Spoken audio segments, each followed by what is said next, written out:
Hola a todos, muy buenas tardes. Vamos a esperar 5 minutos, así va subiendo el número de participantes.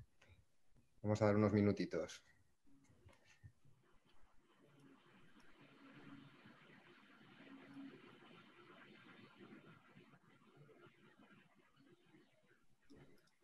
Doscientos, 212, venga, voy a ir arrancando. Bueno, bienvenidos a todos. Este va a ser un panel que lo vamos a hacer en inglés y en español. La conversación principal va a estar en el canal, que va a ser sobre todo español. Y si quieren escucharlo con traducción al inglés, tienen un botoncito aquí abajo que dice interpretación.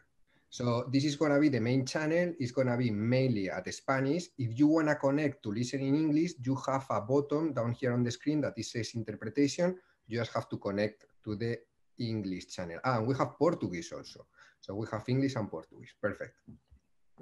Also, for the questions, because we think that we are going to have a lot of participants today. No, ya lo puedo hacer en español, pero ya tenemos interpretación. Aunque bueno, ni se me notaba el acento, yo creo. Bueno, tenemos, para que no haya mucho jaleo con los micrófonos, lo vamos a tener todos en mute y entonces vamos a dejar un tiempo después para hacer preguntas a los participantes, que nos las pueden mandar por el chat, lo vamos a habilitar en algún punto. Entonces, bueno, eso es todo y les quiero dejar con Marcelo Cabrol, que es el gerente de nuestro área social. Gracias, Pablo. Espero que no se note mi acento en este caso, digamos, ¿no? Pero déjenme, por favor, darles la bienvenida a todos. Estamos muy contentos de que estén con nosotros por esta horita en que vamos a discutir un tema súper importante y con un panel de lujo, que puedo decir de lujo y puedo decir también de amigos y gente que no solamente quiero, sino que admiro mucho. Voy a empezar por Facundo Manes, que es médico neurocientífico, PhD por Cambridge University, presidente honorario y fundador de la Fundación INECO y del Grupo INECO. También nos acompaña Fernando Torrente, psicólogo, PhD, director del Instituto de Neurociencias y Políticas Públicas de la Fundación Favaloro y decano de la Facultad de Ciencias Humanas y de la Conducta de la Universidad Favaloro. Y último, pero no menos importante, nuestra colega Florencia López Bo, economista líder en Unidad de Protección Social y Salud y alguien que lidera toda esta conversación que hoy vamos a tener dentro del banco, así que les agradezco a los tres. Decidí empezar por algo, gente. Primero quiero saber que todos están ahí. Hola Florencia, ¿estás ahí, Florencia? Hace así, decí hola por lo menos. Hola, Marcelo, hola a Buenísimo, todos. buenísimo. Facundo, ¿estás ahí? Sí, hola Marcelo, gracias por la invitación. Un Al placer. contrario, Facundo, gracias por estar aquí. Y Fernando. Hola Marcelo, sí, Estamos aquí estoy. perfecto. Gracias por la invitación. Gracias a vos. Todos estamos listos. Así que decidí empezar esta conversación con en realidad con un meme, que está muy de moda empezar conversaciones con eso, así que quiero subirme a la tendencia. Memelas de Orizaba, una de las cuentas más seguidas en Instagram de toda América Latina, publicó hace poco este meme que encontramos, que dice: quien llegue sano psicológicamente al 2021 gana. Adivinen cuál fue la respuesta más buscada y más dada. La respuesta más dada fue: no seré yo. ¿Okay? Entonces, uno tiene la sensación, ciertamente, gente, de que mucha gente se siente así, desde que comenzó la pandemia hasta este momento. Y la pregunta para ustedes es, aparte del meme, que me parece que es provocador, pero no muy científico necesariamente, ¿tenemos datos para corroborar esto? ¿Cuáles creen que son las causas? ¿Realmente vamos a llegar menos psicológicamente sano al 2021? Esta pregunta es para los tres, así que voy a empezar por el orden que los presenté. Dale, Facundo, ¿te animás? Por supuesto, es una pregunta clave. Incluso tiene que ver con el desarrollo de los países. Desde el BID, ustedes trabajan para el desarrollo de nuestra región y la región no va a poder reconstruirse si no estamos con un pleno bienestar mental. Recordemos que lo principal de un país, la riqueza de un país, está en los recursos mentales, cognitivos, sociales de los seres humanos, de sus ciudadanos. Y esta crisis es una crisis de salud, pero también es una crisis económica, es una crisis moral, ideológica, geopolítica, y todo esto impacta en nuestros comportamientos, tanto a nivel individual como a nivel comunitario. Es una enfermedad comunitaria y la salida es comunitaria. Y la definición de la Organización Mundial de la Salud, de hace varias décadas, sobre la salud, es que la salud, nuestra salud, es el bienestar completo, físico, mental y social. Así que disecar o diferenciar la salud física de la mental es algo muy antiguo. Así que claramente esto nos afecta, esto tiene que estar en el centro del debate. Está en el centro del debate la vacuna, está en el centro del debate las medidas que tenemos que tener para convivir con el virus por los próximos largos meses. Yo creo que recién en el 2022 vamos a empezar a mirar para atrás todo esto. Nos esperan varios meses de convivencia con el virus y tenemos que empezar a discutir la salud mental, así que celebro que el BID protagonice este evento, porque ya tenemos datos, ustedes lo saben bien porque lo hicimos con ustedes. Fernando lideró un proyecto en nuestra región sobre el impacto de la pandemia y cuarentena en la salud mental. Tenemos datos que hay mucha ansiedad, muchos síntomas de ansiedad, síntomas de angustia, agotamiento mental, y hay 4 grupos muy afectados, que son los jóvenes, las mujeres, los mayores y nosotros, los que trabajamos en el sistema de salud. Y si no hablamos de esto, estos síntomas que por ahora son transitorios se pueden cronificar. Y si se cronifican, va a ser un otro impedimento, otro obstáculo para la recuperación social y económica de nuestra región. De acuerdo. Gracias, Facundo. Déjame pasarle la pelota a Fernando y hacerle la provocación. Entonces, Fernando, hay datos, dame algunos datos primero, compartí algunos datos con nosotros, pero te agrego una pregunta más, pivoteando en lo que dice Facundo, que ¿es la salud psicológica también salud social? Bueno, dale para adelante. gracias, Marcelo. Yo creo que vuelvo al meme y la pregunta para responder las dos cosas, sobre los datos y sobre la salud psicológica y social. La primera pregunta es: ¿qué significa sano psicológicamente? Porque el meme tiene esa trampa. ¿Qué significa ser sano psicológicamente? Y allí podemos distinguir, y esto va en relación con los datos que tenemos, por lo menos 3 niveles que tienen que ver con la salud mental.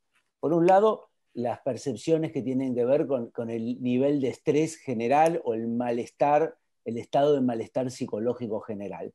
Eso no es necesariamente patológico, por eso podemos decir, estamos estresados, estamos experimentando niveles altos de malestar psicológico y a pesar de eso estamos sanos. Sí, la gran mayoría de las poblaciones presentan niveles de malestar que rondan 50-60% en los rankings de niveles de malestar general y de estrés percibido. Hace poco nosotros hemos trabajado con una encuesta para evaluar esto en Argentina. Hay gran cantidad de encuestas en Latinoamérica, hay encuestas en los Estados Unidos muy importantes. Se acaba de publicar un informe de American Psychological Association sobre que es la encuesta anual de estrés en los Estados Unidos, y se ven los niveles de incremento del nivel de estrés.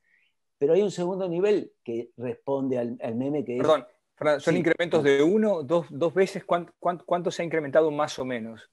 ¿Hay el doble de gente estresada? Depende, ahí sí ya depende de cada país y depende mucho del estado de la situación sanitaria también, ¿no? Cuanto más el nivel de contagio, de crisis sanitaria, los niveles de estrés fluctúan acorde con eso. En Brasil llegaban en los picos de pandemia de los contagios el 70-80%, en Argentina estábamos en 60%, 50% en los niveles de malestar percibido en momentos de incremento. Por eso el estrés es una reacción general a lo que nos pasa. De acuerdo. Pero después está los niveles de psicopatología. La psicopatología es cuando ya el estrés empieza a hacernos más daño, y ahí sí ya cruzamos esa línea de lo sano y lo no sano, y ahí vemos niveles de ansiedad y depresión que están elevados.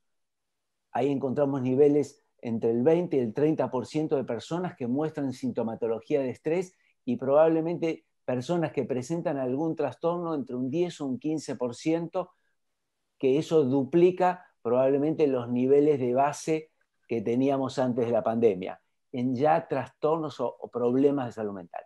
Y después está el otro nivel más general, que es el bienestar. Ya no es el malestar percibido o la sintomatología ansiosa depresiva, ¿sí? Es, bueno, podemos sentirnos bien en esto, y allí los niveles de bienestar son complejos en este momento, son bajos en este momento, nos cuesta vivir, obviamente. Es inverso el malestar y el bienestar. Y todo eso impacta en lo social, yendo a tu pregunta. Cuando tenemos niveles de malestar y estrés altos, dificultades para experimentar bienestar, y en grupos, sobre todo los que mencionaba Facundo, y agrego al grupo de las personas en situación socioeconómica más desventajosa. Es otro grupo de altísima vulnerabilidad, las personas que están más desprotegidas en contextos económicos de mucha exposición. Esas personas también presentan índices mayores de malestar y de psicopatología. De acuerdo. Todo eso se traduce en lo social inevitablemente. Súper, gracias Fernando. Florencia, hemos estado trabajando mucho aquí y lo hemos discutido mucho. ¿Por qué como banco estamos trabajando en esto de la salud mental? O sea, ¿cuál es el framing que le hacemos al tema de, no solamente en el contexto de la pandemia, sino en el contexto general de desarrollo? ¿Qué hay para nosotros aquí? Me gustaría que le cuentes a todos, porque lo hemos discutido muchas veces esto. Construyendo sobre lo que han dicho Facundo y Fernando, es un tema importante porque también va a impactar cómo la gente se cuida, ¿no?, durante la pandemia. Este es un tema importante también para la empleabilidad de la fuerza laboral latinoamericana, cómo uno va a ir a trabajar si no tiene una salud mental, este concepto que mencionaba Facundo de la OMS, la salud como un todo, lo físico y lo mental. Pero dados mis sesgos propios, quisiera hacerle un zoom al tema de la salud mental en los padres, en las familias y en los niños, si me permitís. Querría contarles que este es un tema que nos preocupa mucho en el banco, pero que ¿qué sabemos, no? ¿Qué sabemos sobre la salud mental de los padres? Una encuesta que realizó la Asociación Americana de Psicología muy temprano en la pandemia, en mayo, mostraba que los padres norteamericanos tenían niveles mucho más altos de estrés que aquellos adultos que no tenían hijos. 46% de los que eran padres reportaban un nivel alto de estrés, un nivel de entre 8 y 10 puntos en una escala que va del 1 al 10. Mientras un nivel tan alto era reportado solo por 28% de aquellos adultos sin hijos. Imagínate, 20 puntos porcentuales. Cuando vemos cuál es el origen de este estrés, está relacionado con preocupaciones que tienen que ver con los hijos. La mayor fuente del estrés eran 3. Preocupaciones por inseguridad alimentaria, preocupaciones a nivel de la vivienda y preocupaciones por el acceso a la salud. Y viendo estos 3 temas, algo que acaba de decir el doctor Torrente, no es igual el impacto del estrés en los padres para todas las familias. Cuanto mayor vulnerable es el hogar, mayor es el impacto del estrés. Otra variable fundamental y clave que no quiero dejar de decir y tiene que ver con lo que estamos viendo en pantalla ahora, es que no solo en los países desarrollados, pero en nuestra región, los padres han tenido que ocuparse ahora de la teleescolaridad y el cuidado de los niños pequeños, por el cierre de las escuelas, de los preescolares, de los jardines. Y no solo eso, sino también por el impacto que tuvo la pandemia en las redes informales de cuidado, los abuelitos, la tía, los vecinos. ¿Qué sabemos de la región sobre estos temas? Tenemos evidencia, no solo de las encuestas con Fundación INECO, sino les quería contar a todos sobre 2 estudios muy interesantes que hicimos en el banco. En el primero, que es lo que estaban viendo en pantalla, es una encuesta en El Salvador, Costa Rica y Colombia, con 61.000 padres. El 85% mostraba por lo menos un síntoma de estrés. Y se veía esto, ahora sí, en la pantalla, una gran brecha entre mamás y papás. Las mamás reportaban dormir peor, mayor falta de apetito, más síntomas de tristeza, menor nivel de energía que los papás. ¿Por qué? Porque el cuidado recae mayoritariamente sobre las mamás. Y eso es lo que vemos en la pantalla. El 84% en la misma encuesta reportaba estar apoyando a sus hijos con la teleeducación, mientras que solo el 6% de los papás reportaba esto. Ese fue el primer estudio que te quería contar. El segundo, otro estudio del banco muestra que en la ciudad de Buenos Aires las llamadas al hotline de violencia doméstica aumentaron de 1/3 solo en las primeras 8 semanas de cuarentena. Lo más interesante es que lo que las explica ese aumento, sobre todo, es la violencia psicológica. Entonces, a lo que mencionaba antes, temas de cuidado, temas de problemas económicos, le agregás la capa de la violencia en el hogar, esto exacerba el estrés. ¿Cómo estamos viendo que esto se traslada a pautas de crianza? Encuestas que estamos analizando todavía en proceso, vemos que 4 de cada 10 hogares ya reportan, ellos mismos lo reportan, que con la pandemia están usando más disciplina negativa con sus hijos, hasta con violencia física. O sea, realmente es bien preocupante. Ahora, te agrego una cosa más. ¿Por qué esto es importante? Digamos, ¿por qué el estrés sin precedentes que están experimentando las familias es un tema de preocupación para un banco de desarrollo? Bueno, porque sabemos que puede afectar el bienestar y el desarrollo de los niños, y no solo ahora, sino en el largo plazo. Gracias a la neurociencia, y Facundo ahí y Fernando pueden agregar más, sabemos que el estrés tóxico durante la primera infancia tiene impactos que perduran en el tiempo. Y esto lo sabemos de niños que han crecido durante guerras, durante desastres naturales. Los medimos 25 años más tarde y sabemos que tienen menores niveles de educación, menores ingresos, peor salud, mayor nivel de diabetes. Entonces, para mí, para cerrar un poquito mi respuesta, creo que lo que nos ha puesto de manifiesto esta pandemia es que tenemos que hacer más para prevenir el estrés parental. Y no solo, digamos, para el bienestar de los niños y para el desarrollo de toda la sociedad, cuidar a un niño y su bienestar es cuidar a sus cuidadores. Ese es el primer paso. Y cuidar a los cuidadores no solo con prácticas de crianza, sino cuidando su salud mental. Excelente, gracias. Creo que nos ha dado un muy buen panorama de por qué estamos en esto. Ahora le voy a pedir a Facundo que me ayude, como siempre me ayuda, a abrir la caja un poco de la conversación. Entonces, Facundo, en pocas palabras, pero sobre todo en palabras que yo pueda entender, digamos, a esta altura, que estoy un poquito rusty en mi neurociencia, digamos. ¿Qué pasa con el cerebro en estas situaciones? O sea, en situaciones de encierro, en situaciones de aislamiento social. ¿Cómo entiendo yo que esto causa las cosas que Fernando decía, el estrés, el aislamiento? Él hablaba de las psicopatologías y otros síntomas.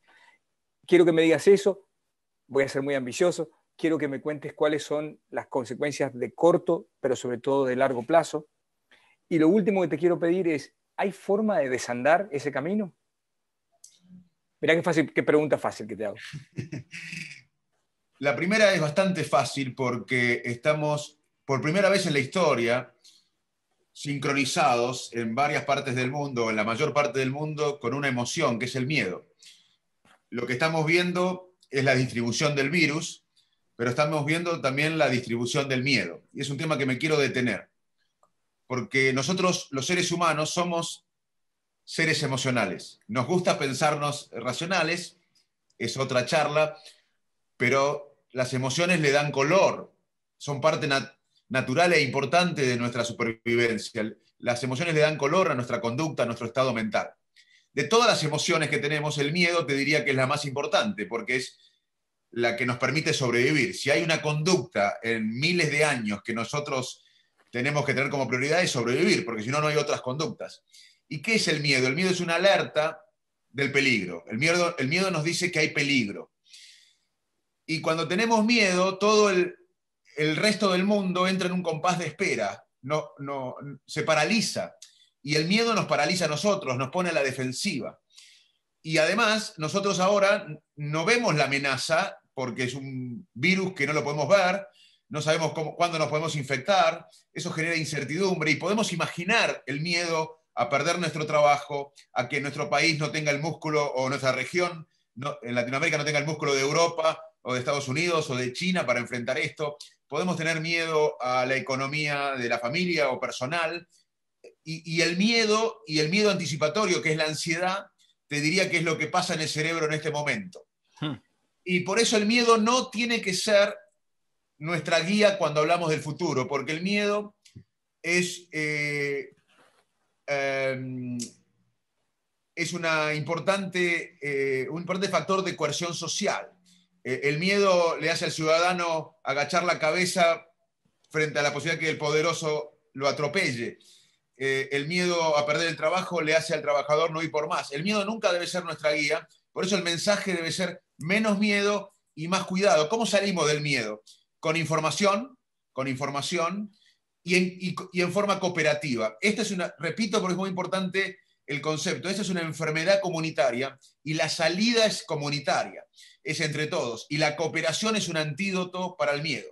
Lo otro que empieza a pasar en el cerebro es que se activan increíblemente factores de resiliencia. La resiliencia es la capacidad psicológica que tenemos los seres humanos de enfrentar la adversidad y los problemas. Es la capacidad de enfrentar una situación adversa, atravesarla y salir fortalecidos. E increíblemente se estudiaron guerras, desastres, y muchos de nosotros vamos a salir, aunque nos parezca mentira por el dolor que estamos viviendo y por el dolor y sufrimiento que todavía vamos a ver, muchos de nosotros y muchas comunidades van a salir resilientes. ¿Y qué pasa? ¿Cuál es la dinámica? Primero hay un dolor, un shock inicial con alto impacto emocional y social, y luego muchos de nosotros vamos a empezar a tener un nuevo rumbo, a sanar emocionalmente, a tener otro significado de la vida, a empezar a entender que el bienestar global y el bienestar de todos es mucho más importante que el éxito personal o el estatus individual. Y vamos a entrar en un proceso de resiliencia. Otra palabra clave de lo que estamos viviendo y necesitamos para salir, además de la resiliencia, es la empatía. La empatía es la capacidad de imaginar que el otro tiene creencias que difieren de nuestras creencias y quizás haya semillas de verdad en esas creencias. Esa es la empatía cognitiva. Y la empatía emocional es sentir lo que siente el otro. La empatía es clave porque nos permite pensarnos como un todo. Y la salida de esto es entre todos, es comunitaria. Así que miedo, resiliencia y empatía sería lo que pasa en el cerebro y parte de la salida. Pero Facundo, déjame desafiarte un poquito ahí. Estamos en la situación que Fernando describió también, igual que vos, digamos. ¿Esta situación es automática salida a resiliencia, empatía y falta de miedo? Es decir, ¿la gente crea una capacidad automáticamente o hay conductores de estas situaciones que tienen que ser creados? Bueno, es muy importante porque no depende solo de nosotros, depende de un tema que también tenemos que hablar, que es el manejo de las autoridades. En estas crisis, como en cualquier crisis, las autoridades tienen un rol importante. Primero, esto no es una opinión mía, esto es una opinión de un reporte de un análisis que se hizo en la pandemia previa del 2000, hubo muchos estudios, se analizaron, y las recomendaciones que da este estudio publicado en Lancet son que las autoridades tienen que comunicar en forma transparente, tienen que decir la verdad, aunque no sepan algo, tienen que decir que no saben. Tienen que dar cierta idea de horizonte, cierta idea de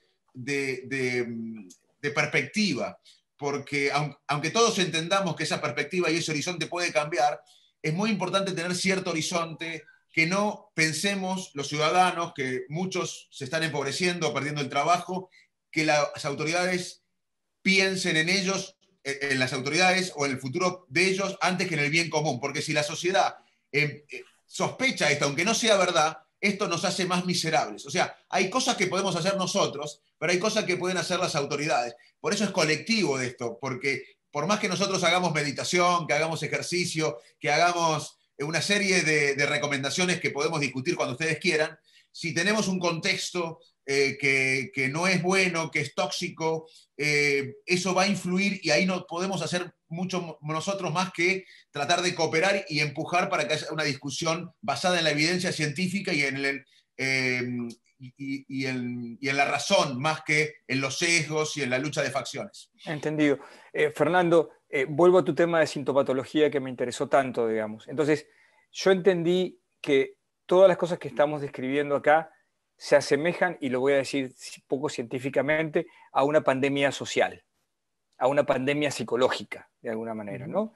Entonces, a mí lo que me gustaría es que nos cuentes un poquito cómo distinguimos los síntomas, ¿sí?, de las verdaderas causas y de los remedios que tenemos para esa pandemia. O sea, es bueno ver los datos que vos traés, los que Florencia estaba diciendo. La pregunta ahora es síntomas, causas y remedios. ¿Cómo trabajamos alrededor de esa secuencia? Excelente, Marcelo. Yo creo que la mejor forma de definirlo es que estamos atravesando una crisis psicológica global con grupos de vulnerabilidad para el desarrollo de trastornos específicos, que son dos cosas distintas, ¿no? La crisis psicológica global es esto que está describiendo Facundo claramente. Estamos todos afectados de una u otra manera, y esto es una novedad por la globalización, por la transmisión de la pandemia, por la información, por todo lo que hace nuevo este contexto. Estamos todos psicológicamente más agobiados, preocupados, con muchísima incertidumbre. Esa es una de las emociones que ahora aparece. Y eso nos lleva a experimentar estados de malestar psicológico y en algunos casos sintomatología de tipo depresivo ansiosa, que es la que más perdura, la que más se aparece, la que más prevalece. Eso lo podemos experimentar muchos de todos nosotros. Por eso, cuando uno va a los estudios, uno observa 30 o 40% de la población puntúa en niveles elevados de escalas de ansiedad y depresión. Quiere decir que todos están cursando un trastorno depresivo mayor o un trastorno de ansiedad de acuerdo al manual de psicopatología de DSM-5, no. Estamos experimentando síntomas que muestran la crisis a la cual estamos, el estresor enorme ambiental que estamos viviendo, que nos lleva a expresar síntomas. Muchos de esos son transitorios, leves, y van a ir solos mejorando con el tiempo en muchas personas. En un subgrupo, esos niveles de síntomas son más altos, son más intensos, se dan más síntomas en su conjunto, o sea, hay más cantidad de síntomas más intensos y cumplen una serie de criterios para ser considerado trastorno. Eso probablemente también está elevado respecto a la prepandemia, pero no en estos niveles del 30 o 40%, porque ahí sí hablaríamos de una pandemia de salud mental. Pero no podemos afirmar eso. Podemos afirmar que estamos todos muy afectados, todos expresando malestar, muchos sintiendo algunos síntomas del ánimo y de ansiedad, y algunos otros, más que antes, expresando ya una patología. Esos, sobre todo, se concentran en estos grupos que hablábamos. Los que están expuestos a violencia doméstica, como comentaba Florencia, los que están en situaciones de pobreza angustiosa, pérdida de trabajo y situación de desempleo, las personas que tienen condiciones de salud mental previa, con lo cual tienen una vulnerabilidad a reaccionar al estrés expresando sintomatologías que conforman un trastorno. Todos esos grupos sí ya están mostrando una situación de salud mental más severa. Pero si entonces uno mira esto como un gradiente de afectación, ¿sí?, que va desde malestar, síntomas a trastornos, nuestras respuestas lo que requieren es también una respuesta graduada. Lo que deberíamos estar trabajando y pensando a nivel de gobierno, de políticas públicas, de profesionales de salud mental, es cómo armamos un sistema para responder a los distintos niveles de problema. Educar a las personas sobre las reacciones normales y las no normales para diferenciarlas, que entiendan las emociones que están viviendo. La psicoeducación es una herramienta poderosísima, costo efectiva, fácilmente diseminable, para que muchas personas adquieran herramientas para estar un poco mejor o por lo menos entender lo que está pasando y transitarlo de una forma mejor. Otro grupo necesita intervenciones ya más fuertes, pero no podemos llegar a todos por el aislamiento, por el volumen incrementado, porque los sistemas de salud mental en la región en general, sobre todo en Latinoamérica, son pobres y muy sectorizados para grupos sociales aventajados, y están pensados para dar intervenciones intensivas, uno a uno, la terapia presencial de una persona larguísima, con fármacos, y esto es lo que hemos virado ahora rápidamente hacia la teleasistencia y en lo que hay que desarrollar más, intervenciones autoasistidas basadas en la evidencia, construir herramientas para que las personas puedan incorporarlo cuando están sufriendo más. Y para los grupos específicos, sí, detección rápida e intervenciones dirigidas. Los trabajadores de la salud, los programas a ellos, los programas de violencia doméstica, fortalecerlos. Allí hay ya intervenciones de más intensidad. Entonces lo que necesitamos es desplegar todo ese abanico para cubrir las distintas necesidades de respuesta. De acuerdo. Flor, te voy a saltar un minuto porque voy a desafiar ahora a Facundo. Entonces, Facundo, si yo acepto lo que vos decís, que es hay que haber una estrategia global que hay que tener, ¿sí? Una estrategia global de crear resiliencia social, y vos has estado hablando mucho de esto en las redes y te he estado siguiendo, digamos, de resiliencia, de bajar el miedo, de construir estas defensas contra esta situación. Y tomo lo que dice Fernando, que dice hay que hacer políticas diferenciadas, con un gradiente, con un entendimiento. ¿Son compatibles las dos cosas? ¿No estamos pidiéndole demasiado a los sistemas de salud en Latinoamérica y el Caribe que hagan las dos cosas? Mira, Sarmiento decía, no eduquemos por generosidad, sino hagamos por egoísmo, porque si no nos va a complicar a toda la situación. Y yo te digo, esto tenemos que hacerlo combinando las dos cosas o planteando esto. Hoy se está planteando, además porque esto va a afectar, porque esto va para largo, esto se va a resolver recién en el 2022, ojalá me equivoque, pero recién vamos a mirar para atrás la pandemia en el 2022, y va a afectar a las autoridades, va a afectar a los ministros de toda América Latina, va a afectar a los que trabajan con los ministros, a la policía, a el personal de salud, como dijimos. O sea, tenemos que hacerlo. Quizás es ambicioso pensar todo junto, pero algo hay que hacer. Yo no estoy viendo que se está tomando con la misma energía la cuestión de la salud mental que la salud física. Lo que estamos planteando es empecemos a discutir la salud mental, no porque nosotros somos expertos en esto, sino porque va a complicar los recursos que tiene el Estado, porque acá se va a estresar, y ya está estresado, el personal de los gobiernos, el personal de la policía, ni hablar del personal sanitario. Entonces, vamos a tener que discutir esto porque es para largo. Y sobre todo la idea de dar perspectiva. Me parece que nosotros vamos a tener que empezar a hablar me gustaría también la opinión de ustedes, cómo va a ser nuestra vida en 2 o 3 años, porque esa perspectiva nos va a aliviar un poco. Es decir, bueno, nuestro trabajo va a existir en 3 años, me tengo que reinventar, es una etapa para, como decimos en Argentina, parar la pelota, aunque no nos guste, y replantearnos, porque si esperamos que esto se va a resolver en unos meses, o que vamos a seguir igual que antes, todavía no estamos en una nueva normalidad.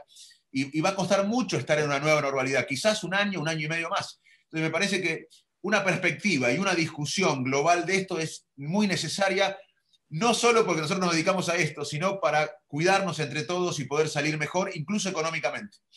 Genial, Facundo. Flor, te voy a hacer la misma pregunta entonces, porque si bien me convenció bastante, Facundo, creo que lo veas desde tu punto de vista, desde tu trabajo. ¿Vos crees que es compatible trabajar en la emergencia, trabajar en lo global y también trabajar en estrategias diferenciadas hacia adelante? ¿Cómo lo ves? Estoy de acuerdo con vos, Marcelo, esto que nos ha dado el banco es trabajar con tantos ministerios, que algunos con mayor capacidad que otros, y que tenemos que estar viendo hasta cuánto pueden tomar a su cargo y hasta cuántas intervenciones a la vez. Estoy de acuerdo que es un desafío, pero a la vez viendo los números, ¿no?, que acabamos de mostrar, y acá vengo hasta la anécdota personal, cómo los amigos están tan preocupados por todos estos temas, cómo las pérdidas de productividad, como decía Facundo, un tema egoísta. O sea, no estamos siendo productivos en el trabajo, pues estamos tan preocupados por cosas que tienen que ver con la pandemia, con la incertidumbre, con el miedo, con los hijos, que creo que es una cuestión de priorizar, de repente empezar por el tema de las políticas diferenciadas, después ir al paso más arriba de la resiliencia y bajar el miedo a nivel sociedad, pero definitivamente los frentes son importantes por un tema de productividad en el largo plazo de nuestros latinoamericanos. Gracias, Flor. Facundo, viene la vacuna, nos ponen la vacuna a todos, ¿sí? ¿Cuál es la nueva normalidad psicológica? ¿Cuál es la nueva normalidad psicosocial? Hablando del futuro, ¿cómo la ves? Bueno, nadie tiene una idea de cómo va a ser el futuro, pero voy a animarme acá entre amigos. Sacá la bola de cristal y empecemos a... Imagínense, ojalá que me equivoque y sea todo antes, pero imagínense racionalmente que la vacuna sale, como dijo Tony Fauci hace unos días, entre diciembre y enero y febrero, los datos positivos, o sea, la vacuna está, que los estudios sean positivos, que funcionen. Falta la autorización, que puede ser rápido, pero hay una autorización global de los mecanismos de regulación que son necesarios. Luego hay una distribución masiva, que aunque se haga ya un poco desde ahora, igual hay que hacer una producción masiva. Luego una distribución global. Y luego una inmunización. Luego de la distribución global, de que llegue la vacuna de los países que desarrollan a todo el mundo, luego la distribución interna entre los países, y luego la inmunización de un 70% de la sociedad. Este proceso va a llevar, en mi opinión, y en la de muchos, que yo confío, todo el año que viene. Recién el 22 vamos a estar dejando atrás todo esto con suerte, con suerte. Así que yo me imagino en octubre del año que viene, todavía con barbijos, todavía con cierto distanciamiento, y sin un sentido de normalidad, porque como hablamos siempre con Fernando, la normalidad es cuando uno los recursos cognitivos lo usa para el futuro, porque tiene todo asegurado y estable y organizado y cierto framework de estabilidad. Y yo no creo que haya una estabilidad por un año, entonces vamos a convivir con esta nueva etapa unos largos meses. Así que ¿por qué quiero decir esto? Y aunque a algunos no les va a gustar, porque naturalmente no les gusta el cartero que dice las malas noticias o que lleva las malas noticias, porque si no nos vamos a frustrar. Como muchos se frustraron como cuando hubo cuarentenas estrictas y pensaban que porque íbamos a tener cuarentena estricta en muchos países, el virus no iba a llegar. Las expectativas altas, sin evidencia, generan una frustración también importante. Así que una de las cosas que vamos a tener que hacer es hablar de ciertas perspectivas. Por ejemplo, yo estoy planteando si la medicina como la practico, si la docencia como la practico, si las investigaciones en 3 o 4 años van a ser iguales. Ese es mi mayor pensamiento y me alivio un poco porque no puedo cambiar la realidad. La dinámica de la realidad no la puedo cambiar. Entonces vamos a tener que pensar con perspectiva, porque eso sí que nos alivia. Más allá de las herramientas que podemos discutir y que están en la web del BID o en la web de INECO, todas las que podemos hacer, y más lo que pueden hacer las autoridades, tener una cierta perspectiva de que vamos a convivir con esto que no llamaría nueva normalidad, porque la nueva normalidad va a estar recién después del 22, cuando logremos otra vez, como previo a la pandemia, cierta estabilidad de no preocuparnos por un virus que nos puede infectar y que todavía no está resuelta la situación. Así que yo te diría que debemos aprender a convivir. Por eso el miedo no puede ser nuestra guía para un año y pico más. Tiene que ser la cooperación y la educación. Fantástico, Facundo. Entonces paso a Fernando ahora y le pregunto, Fernando, entonces, siempre hago esta analogía, ¿no? La analogía es los sistemas de salud, sobre todo para el cuidado general de la salud física, van a estar transformados después de esta pandemia, ¿sí? Muchos de ellos van a, por ejemplo, incluir respuestas, sobre todo en Latinoamérica y el Caribe, ¿no? A situaciones como estas que nos pasó, mucho más rápidas, mucho más ordenadas y ojalá mucho más equitativas, digamos. Hagamos ese mismo ejercicio para la salud mental. ¿Qué pueden aprender los sistemas, Fernando, para cuando nos pase esto, digamos? O sea, ¿cómo creamos, voy a usar acá, Facundo, un minuto, un stockpile de resiliencia para que cuando venga la próxima, toco madera, que no ocurra rápido, digamos, o que no ocurra más, pero si viniera la próxima, como algunos científicos están prediciendo, ¿qué es lo que podemos aprender desde el punto de vista de salud mental? Buenísimo, es súper interesante la pregunta, Marcelo, y hago la misma salvedad que hacía Facundo. Sabemos que somos malos para predecir, los seres humanos en general. Nuestras predicciones se cumplen en bajo porcentaje, pero más allá de eso, uno puede adivinar algunas cosas o intentar adivinar. Creo que una de las cosas que ha pasado y que es la más obvia es que los profesionales de la salud mental hemos descubierto que la teleasistencia no es un tabú.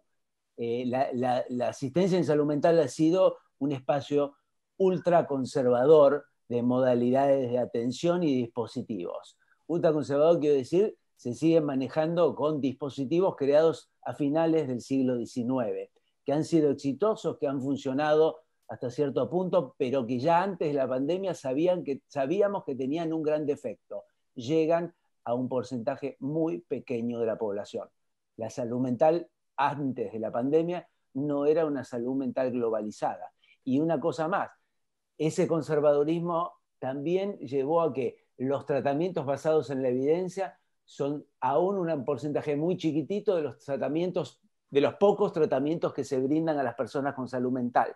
O sea que hay una gran cantidad de personas con salud mental subasistidas previo a la pandemia, y esto lo que nos mostró es que no podemos seguir tolerando eso y que tenemos que modernizar los dispositivos de salud mental para alcanzar a más gente y más rápido. Y eso supone romper preconceptos, prejuicios, tabúes y un montón de defaults de los profesionales de salud mental. O sea que, utilizando el término que se utiliza hoy para los cambios culturales, los profesionales de salud mental nos tenemos que deconstruir respecto a ciertos tabúes de cómo se brinda la salud mental y qué está bien y qué está mal, ¿sí?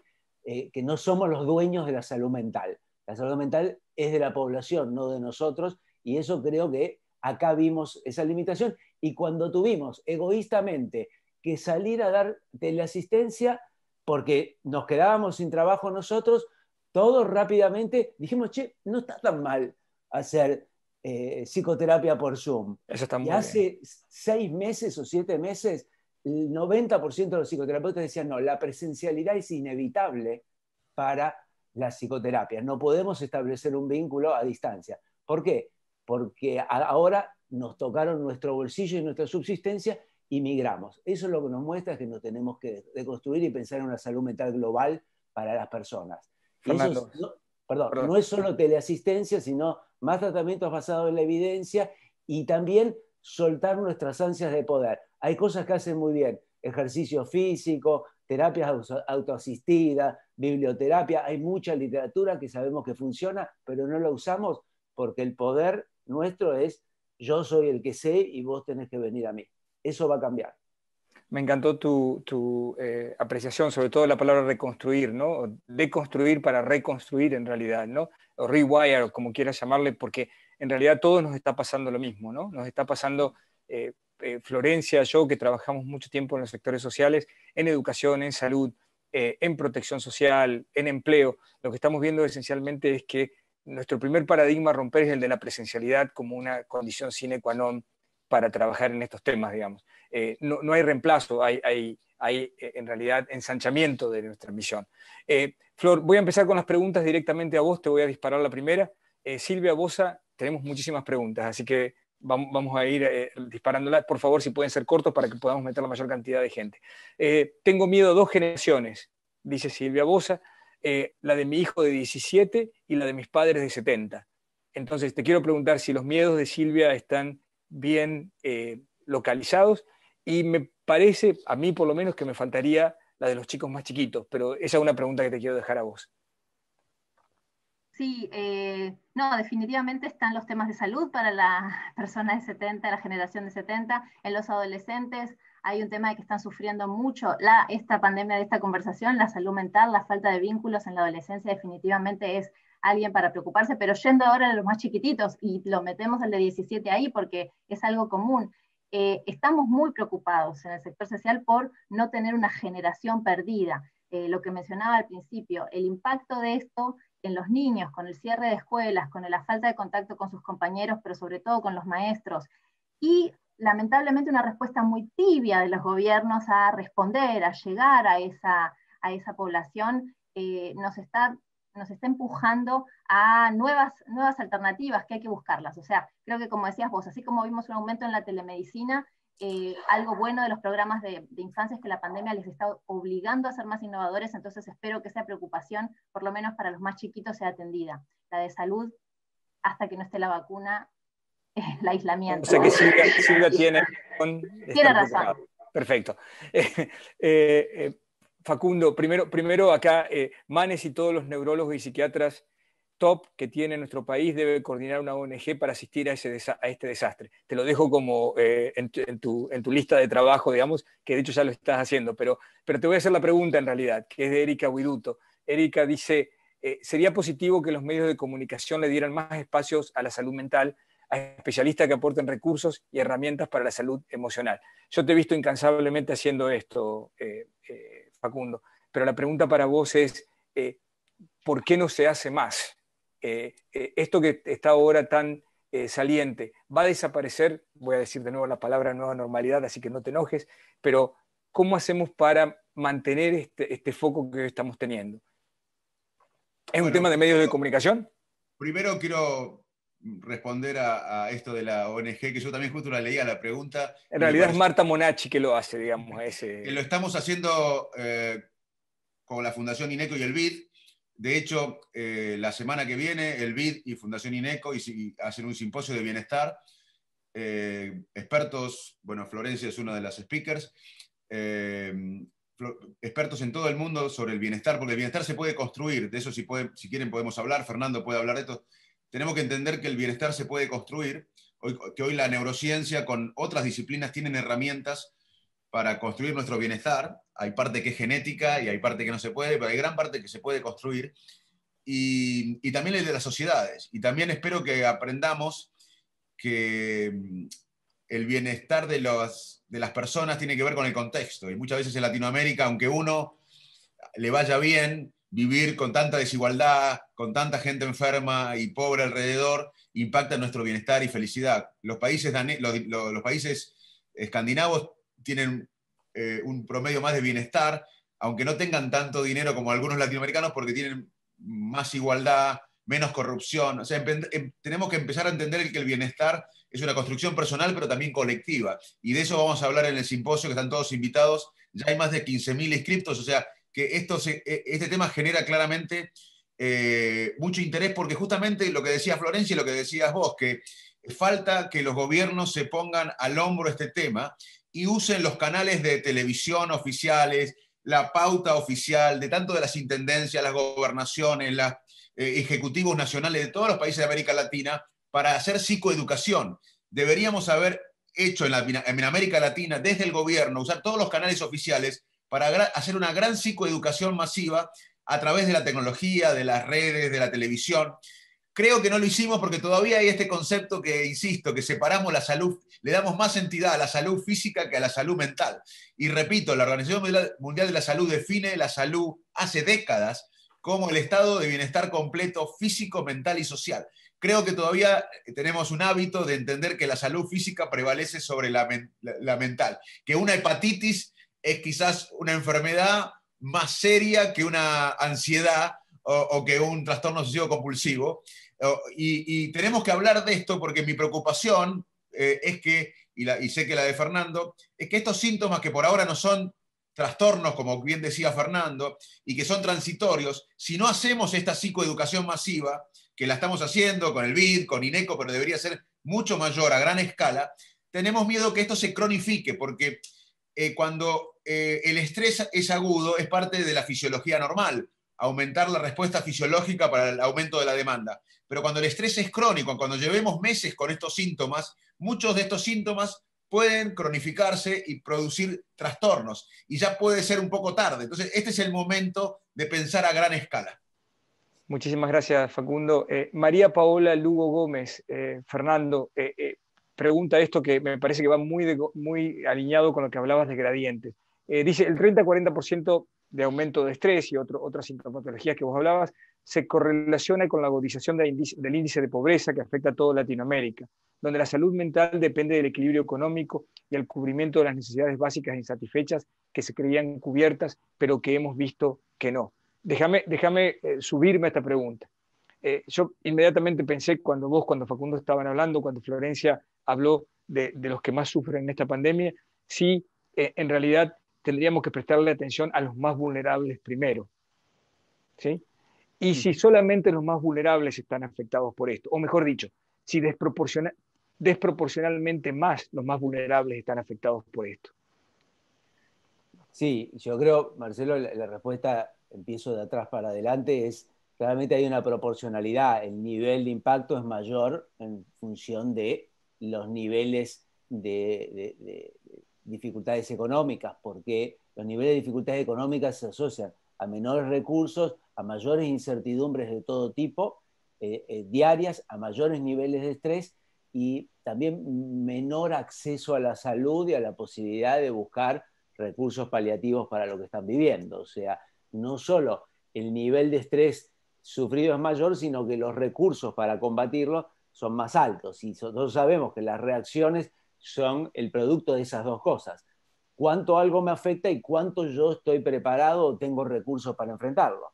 Entonces, en ese caso, los niveles económicos más desaventajados tienen los dos, mayor estresor y menos recursos para enfrentarlo de todo tipo.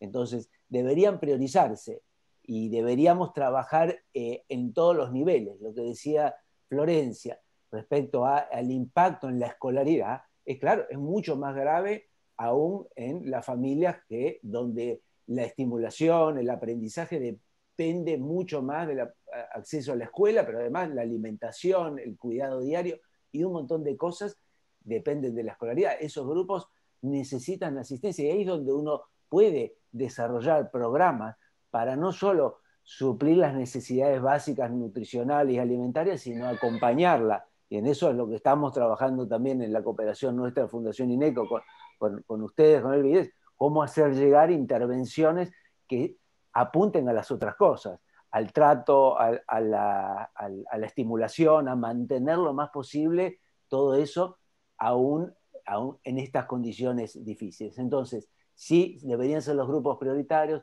habría que empezar por ahí, pero no reducirlo a eso, porque en esto del gradiente justamente lo que podemos decir es, podemos dosificar los recursos en función de necesidades y con recursos más costo efectivos cubrir más gente y donde hay más necesidad de dedicar recursos más fuertes. Por eso un modelo de gradiente lo que permite es no desatender a nadie, pero priorizar y poner más fuerte donde conviene.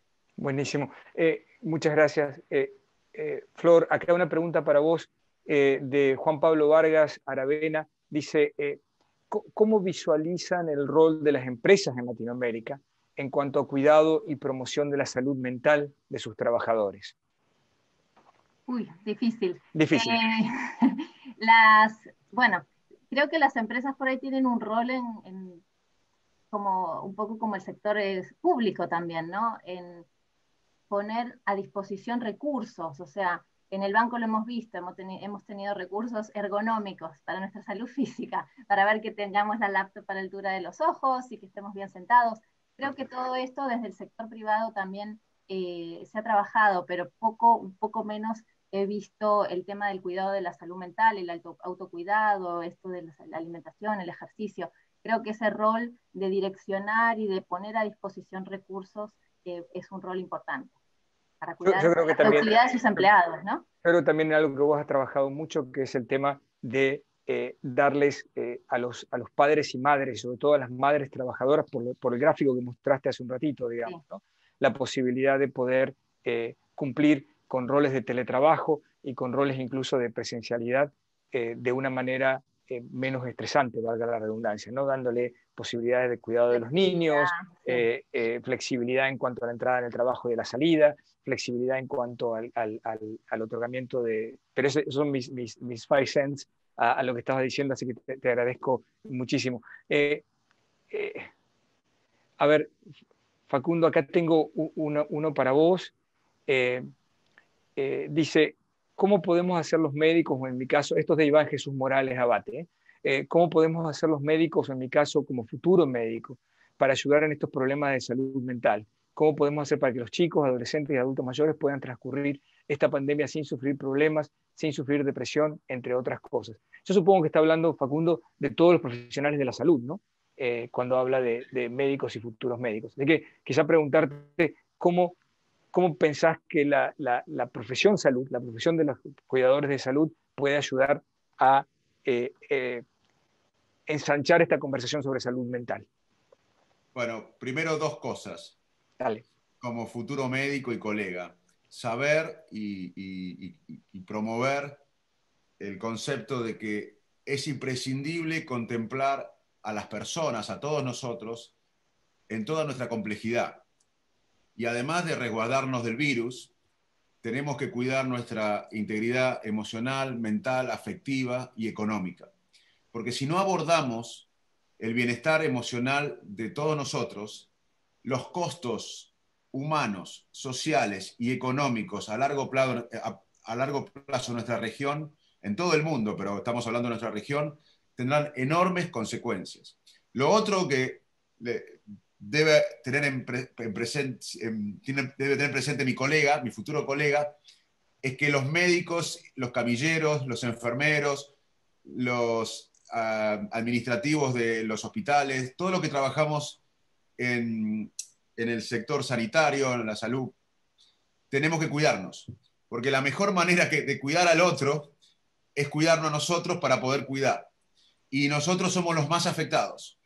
No nosotros, todos los enfermeros de la América Latina, los camilleros, todos los que trabajan en el sistema sanitario, somos los que más sufrimos el estrés, hay muchas muertes, nos quemamos, tenemos burnout.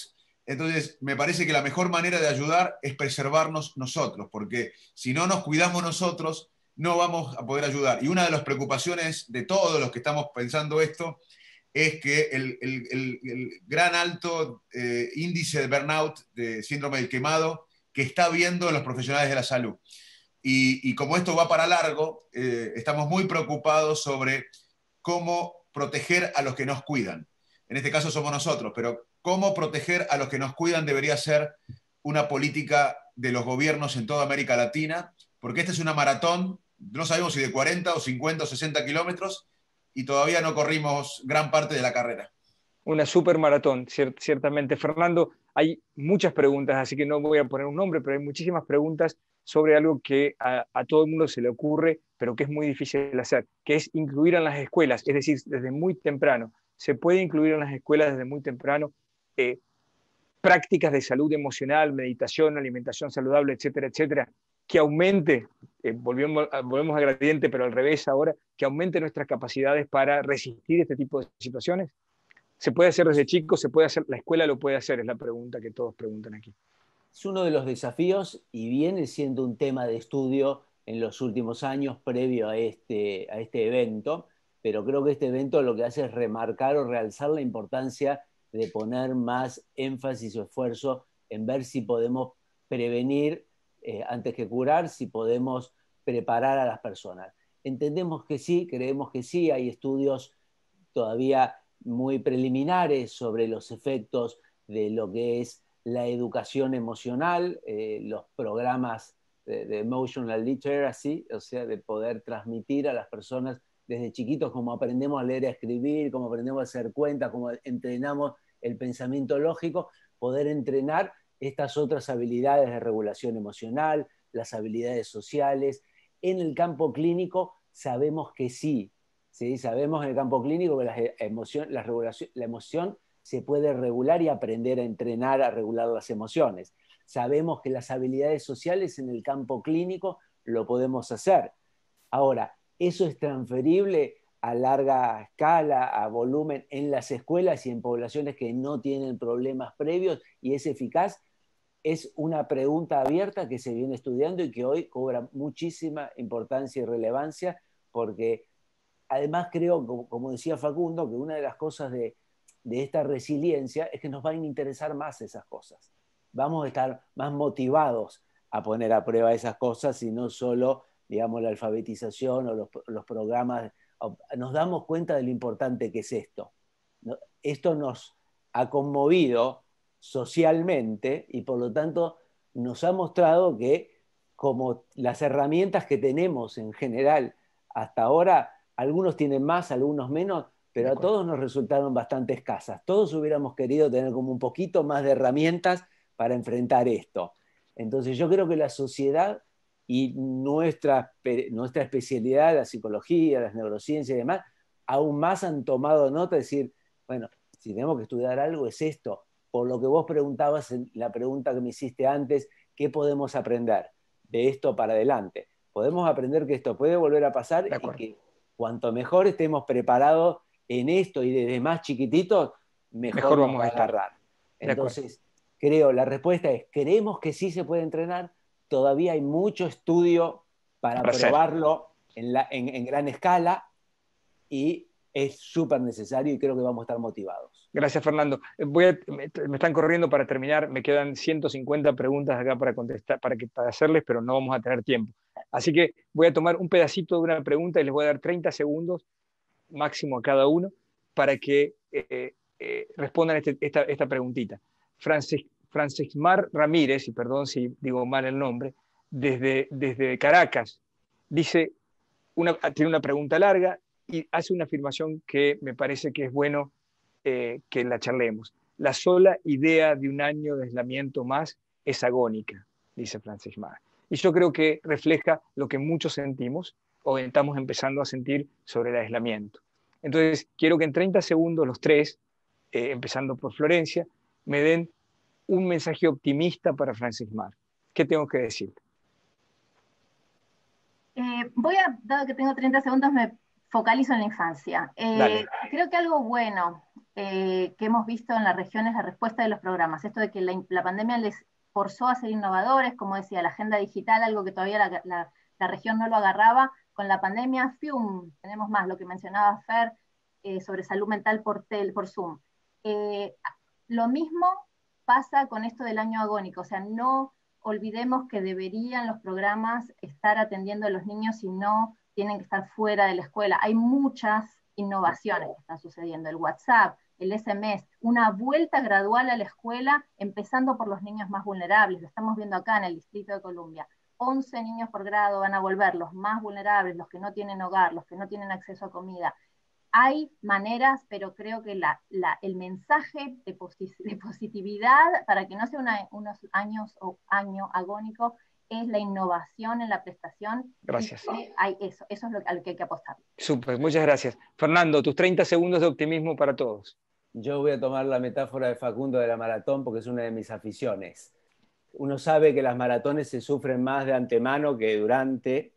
Cuanto más pensás lo que va a venir, cuanto más estás atento al sufrimiento como situación. O sea, lo que creo que hay que entender que esta situación que estamos atravesando tiene que ver con fortalecernos, con concentrarnos en las cosas que podemos hacer y que nos pueden servir, que hay que pensar en el después de esto que va a venir, que todo sufrimiento pasa, tarde o temprano pasa, y que cuando uno entiende el sufrimiento y sabe que ese sufrimiento es parte de un camino para algo, ese sufrimiento es menor. Entonces, creo que hay que pensarlo como una verdadera maratón, y para las maratones uno se prepara, sabe que va a sufrir, pero lo hace por algo. Dale, perfecto.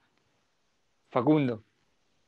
Le vamos a ganar al virus. El ser humano nuevamente, gracias a la medicina, a la ciencia, a la educación, a la tecnología, a la cooperación internacional, le va a ganar a un nuevo virus, como ya le ganó a muchos. Va a tardar un tiempo. Vamos a atravesar y estamos atravesando dolor, un impacto emocional importante, pero vamos a empezar a sentir un mayor propósito, como decía Fernando, tener un propósito que nos exceda, que sea más grande que nosotros. Van a aparecer increíblemente nuevas fuerzas, confianzas internas. Esto se estudió después de crisis, guerras, adversidades. Vamos a empezar a apreciar más los vínculos y las relaciones. Nos vamos a volver muchos de nosotros más altruistas y compasivos, y el bienestar de los demás va a cobrar más valor que el éxito personal o el estatus individual. Todo esto se llama resiliencia, y aunque parezca mentira, vamos a salir más resilientes. Los seres humanos somos seres adaptativos, fuimos concebidos para afrontar situaciones de adversidad y de crisis, pero tenemos que tener un sentido de propósito y de cooperación. Tenemos que entender que no somos individuos aislados, que las personas debemos fusionarnos en un todo y volvernos más conscientes que nunca que nuestra supervivencia individual está indefectiblemente ligada a la supervivencia de los demás. En síntesis, resumiendo y terminando, es posible y vamos a desarrollar muchos de nosotros estrategias comunitarias y colectivas de afrontamiento. Gracias, Facundo, Fernando, Florencia, todos con F. Han sido casi literal. Han sido un gran panel, les agradezco mucho, y sobre todo a la audiencia que estuvo ahí en grandes números y sobre todo con gran interés. Un gusto verlos a todos, les mando un abrazo desde aquí, desde Washington. Pablo, te veo con la mano levantada, así que yo me despido. Un par de anuncios corporativos. Dale. El primero que tengo que decir, creo que es el primer panel que me voy más contento de lo que entré, desde que estamos en el COVID. Impresionante esto. Y después... Esto es buen signo. Sí, es buen signo. Tengo que hacer el anuncio corporativo. Vamos a colgar todo esto, toda esta charla, si la quieren volver a ver, en nuestra página web. Ahora es cuando me van a decir no se dice así, pero bueno, yo lo voy a intentar de todas maneras. www.iadb.org/coronavirus. Mi traducción. Y después les he dejado ahí también nuestro blog de Gente Saludable, y creo que Florencia también ha compartido temas de desarrollo infantil temprano, pero pueden entrar a cualquiera de esos y encontrarán mucha información. Muchas gracias a todos. Hasta luego. Gracias. Gracias a todos. Adiós. Adiós. Hasta la próxima.